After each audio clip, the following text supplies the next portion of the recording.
Many roller coaster models have found great success in the amusement industry. If you look at B&M Hyper Coasters, RMC Hybrid Coasters, and Mack Launch Coasters, these are all very popular and common rides and for good reason. But occasionally, there are coaster models that can match and possibly exceed their quality, yet so few of them were ever built. Most of these are unanswerable and genuinely leave me scratching my head, but otherwise, I'm going to explain why these designs should be more popular in the industry. So without further ado, these are 10 roller coaster models that we need more of.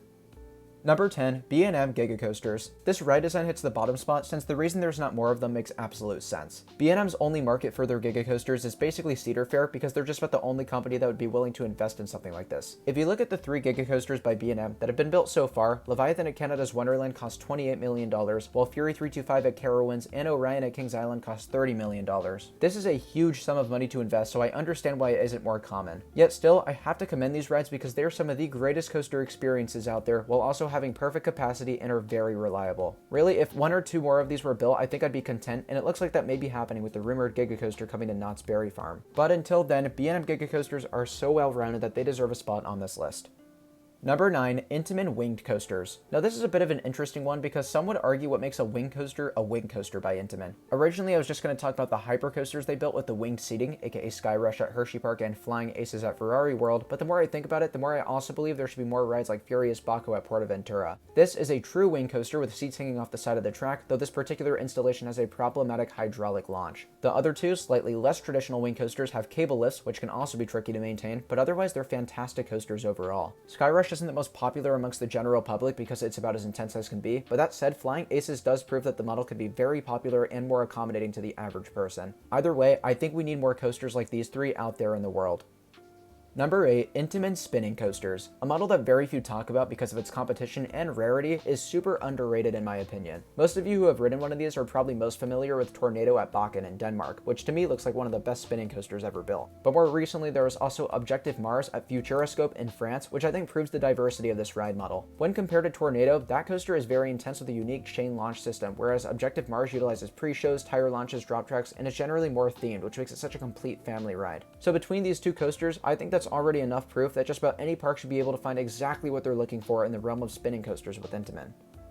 Number 7, Mack Hyper Coasters. Manufacturers like B&M and Intamin often receive plenty of praise for their hyper coasters, but in my opinion, Mack rides could do it just as good, if not better than both of them. Judging by the 3 operating in Asia and Australia, these are smooth, reliable coasters with bunches of airtime and even inversions. The only reason this model isn't higher on the list is because now might be the time where it's starting to catch on a bit more. Currently, one of these rides is being constructed in China, another is sitting in storage at Bollywood Park's Dubai, and it looks like Thorpe Park might also be looking into one. But even disregarding these, I don't want to make it sound like Mack Hyper Coasters were never popular. Considering they first debuted in 2016 and since then there's already been 3, the model has actually pretty much popped off. I just think, for how incredible these rides are, there should be even more in the future, and it looks like our prayers may be answered shortly, we'll see.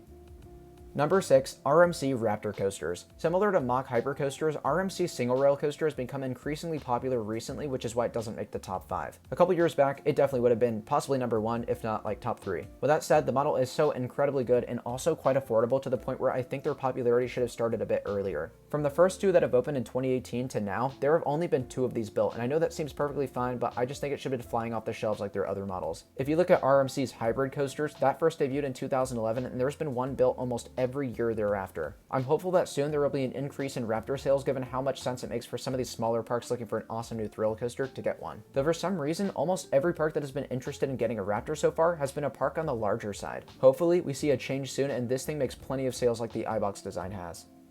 Number 5, Mack Xtreme Spinning Coasters. Since 2018, 2 of these rides have been built, and I think we can all agree that they have been a great success. Time Traveler at Silver Dollar City is an amazing and reliable, well-themed coaster, whereas Ride to Happiness has upped the intensity of that ride, providing one of the best coaster experiences in the world. Now, 2 sales of these rides is reasonable given how expensive they can be, and also how recent the ride model is, but the cost is worth it all the way. Mack's execution of an intense spinning coaster has worked wonders, and I can't wait to see more of them.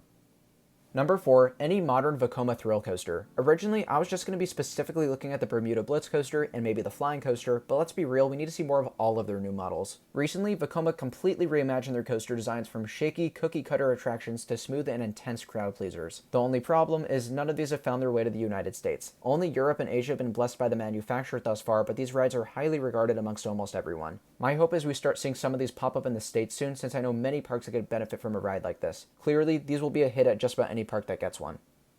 Number 3, Intamin prefabricated wooden coasters. This one does make sense given its high price tag and maintenance costs, but still they are regarded to be some of the world's greatest wooden roller coasters. As of now, we have 4 of these, which if I'm being honest is more than I would have ever expected to begin with. The only problem is we haven't seen one of these rides built since 2008. More than a decade without a new prefab coaster has me concerned and probably convinced that the ride model could be extinct. Though considering how well received these rides have been in the past, I think more should be considered at the very least. For now, we'll have to settle with the 4 operating in America, Europe, and Korea.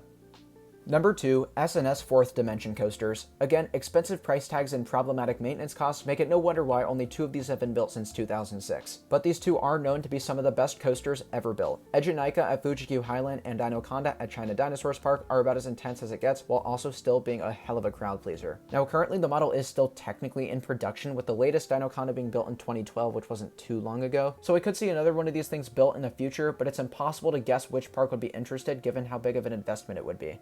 Personally, I would go crazy for Cedar Point trying this concept out for their next big thrill coaster, but only time will tell.